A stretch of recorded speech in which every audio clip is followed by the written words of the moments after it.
So when did you start reading the Bible? I started having questions when I was 6 years old, and I would ask my grandmother, which we were Baptists at that time. We would go to church faithfully, and I would ask her questions about the Bible. She would give me pieces of an answer, and I've always been the type to figure, okay, I'm just not going to take what you say. You want to like know? I want to know. Say like facts on it. Right. So, Josh, when you start going to church, when you start reading the Bible, like, was it in the church or it was just like one of those things like you opened it? Yeah, I was in the church young. My dad, we used to go every Sunday. Oh yeah, I know. At one point, I remember your dad. Shout like my dad we used to go every Sunday. He was on it. Like I ain't gonna lie, I say I really got into it deep when he got baptized. I think he got baptized again, if I'm not mistaken, when he was older. And so like that's when I kind of just started, digging more into it, just as far as being a kid. I was probably like, I was young, as early as I can really remember, probably like 5, 6, somewhere around there. But like the church we used to go to had like the little youth learning little situation. So right. So like it was just, it was broken down for us in just a different way. So, I was just picking up on stuff then, I would say. Just like in the youth, that's when they be having like Sunday school, you color in the little Jesus picture that they got. So, Dalen, when did you start reading the Bible? Like when you kind of got into the Bible and going to the church? Like I never really only been to church like twice, 2 or 3 times. That was on my dad's side of the family. But we grew up in the Kingdom Hall, basically. Right. Joe Witness, yeah. So they started me off with the little My Book of Bible Stories. I was a good 4 years old, 4 or 5. 4 or 5, yeah. So that book still is that book still that's still present. Yeah. That book. We started our little cousins off with it. So, like, what is your interpretation of the Bible? How do you feel? It's honest. How do I feel about the Bible? Yeah, like, what's your interpretation of it? Do you feel is it like story like Shakespeare? Not saying it's not true, but the way it's written, or do you believe some of the stories in there are real and it's beneficial to your life, like as far as that you can incorporate in everyday life? Like, what's your take on the Bible? How I did this, like when I was a kid, to like kind of more understand the Bible more, was like we did the little My Book of Bible Story things. That really like break it down. Everything that's in that Bible, you're gonna find it in My Book of Bible Stories book. It literally breaks it down one by one, chapter by chapter. Everything is in that book. And like from the beginning to the end. Literally from the beginning to the end. Mm-hmm. From the beginning to the end. It goes from before Christ was here. Everything. To the end of Christ's life. And what Jehovah's promise was. Mm-hmm. Is. What Jehovah's promise is. Mm-hmm. I remember I started going to church at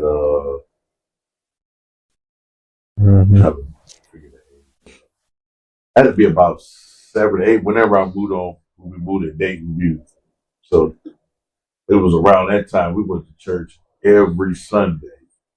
But at the time I couldn't really get into the Bible. I was like, man, I don't understand what they talking about. It was like all the time I would comprehend like if you sin, you go to hell. Do good, you go to heaven. Yep. And when I got older, as my dad started explaining to me, he's like, nah, man, it don't work that way. Because I couldn't comprehend the Bible.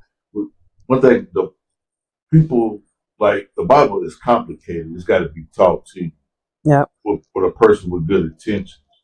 Because you got preachers with bad intentions. Well, dance, do the hot stuff. The first thing they do is put that offering plate out. I know you got to pay your tithes or whatever, but it's like, man, this is why do you have to pay your tithes? That's what the Heavenly Father wanted. Not exactly. You pay your time. No. I don't need because I'm like, why like do? Or we got a bar way to heaven? Thank you. There you go. Yeah, I'm You know not. where that money go to though? Yeah, To the pastor. Yeah, then they fix the. I ain't put nothing in nobody's Yeah. collection. That money goes straight to the pastor. They got Do 18. you know there's been pastors that shamed, disgraced, cursed, Yeah. and walked out of a church because he didn't get his paycheck? Oh, I got a story to tell you about Thank that. you. Nobody paid to Hey, take up listen, that career field. Listen, I'm gonna Thank tell you a you. story about that. My dad. Sure, went and got your CDLs. Listen, Thank you. we used to go to this. Me and all my family Mm-hmm. used to go to Edgewood Church for like years and years and years. And I would go with my dad. Like later on, as I became an adult, probably in my late 20s, I went with him, right? And the guy that was the preacher there, it was something off about him. You know, he was an ex-alcoholic. And I was like, this guy made sure church was over at 12 o'clock. He had it timed by 12 o'clock. I thought he was drunk. I'm like, man, back then, that's when the drive-thru opened. The drive-thru opened super early. Hey, they're sinners too. Back then, that boat opened at 12 o'clock. Now, don't get me, I ain't even said the dude's name, but he was a good dude. he was a good dude. I'll be at the side. He was a good person. Don't let him tell the story. Let him. He was a good person. But his true colors showed. Me and my older cousin, I had stayed over his house this particular night. Mm-hmm. And he was like, you want to go to church with us? Because the preacher said he got to tell everybody. So, you know me, I'm like, yeah, I want to go because I want to know what it is. Because I do bad. So, his mom had called him and said, yeah, you know, the pastor, such and such, man, I don't want to say the name so bad, but he said, well, the pastor, such and such, supposed to be leaving the church. They was upset. He supposed to be leaving the church. So we all got there. I sat in the back, and I think my other cousin, Trina was there. I think. I can remember. Mm-hmm. So when he got up there, he told everybody about it. He was leaving. He's going to another church. Mm-hmm. Everybody was pissed off, like mad, like damn, you know what I'm saying? And then he blurted out like, they don't pay me enough here. See? I'm like, whoa.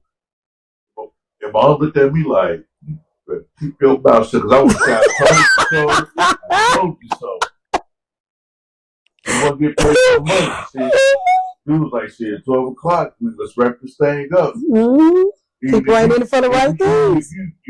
Even when he would call you up, like, if anybody want to get it, like, God, come on up to the podium and get it right.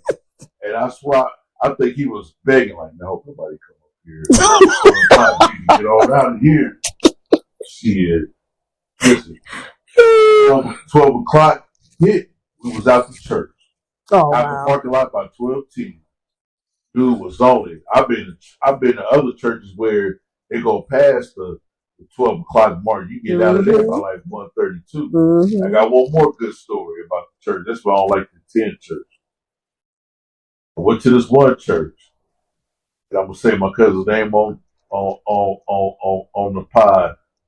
My cousin Keisha Jones was there, and this dude was acting like he was one of them preachers. This is a church on Oak Ridge. I ain't gonna say the dude's name. You gave enough information though.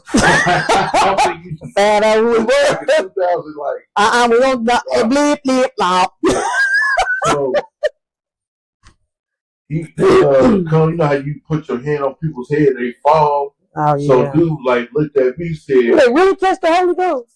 That's what they claim, but they don't do that. Well, I was a kid. I tested a woman one day. I heard a woman with pastor just because somebody she passed out, and my cousin, R.P. Killian Hintley, pastor paying them $15 an hour. Needless to say, they gonna go in there. He dared me to put my foot over this lady's face. And he said, if she really was at the Holy Ghost, she'd have passed out. She ain't gonna even see your face, your foot. So I put my foot over her face, just dangled it. She woke up quicker than anything and said, I'm telling Miss Rosie. Needless to say, I got stumped by Miss Rosie. R.I.P. to her too. Grandma, I love you. She beat me.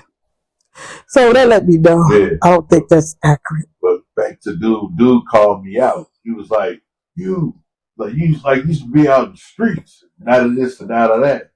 How was you Yeah. dressed? You have a suit on? You have I suit had a clothes. suit on. That's why you was out the street. You remember the liquor store? So dude told me that he like stand on up, young brother. Yep. I stood on there. He came over by me. He put his hand. He did like that. Did you fall? Hell no, I ain't fall the first time. But he did the second time. I said, shit, I can just lay down, take me a nap. Yeah.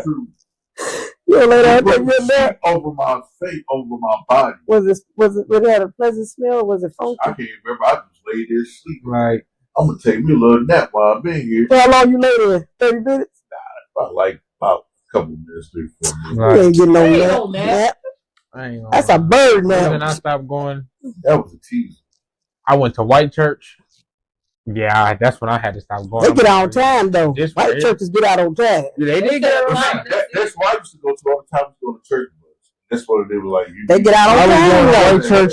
Yep, they get out on time. Once I seen that guitar come out, I said, "Oh yeah, this ain't the place for me." They So play you know, in drums. black guitar. church, you don't see nobody with no guitar. They do. Nah, not the church I Bass was at. guitar, all that drums, all that. The drums, Hotel. you see the That's piano, That's that Hotel California vibe there. you see the singers. They But come the- out. They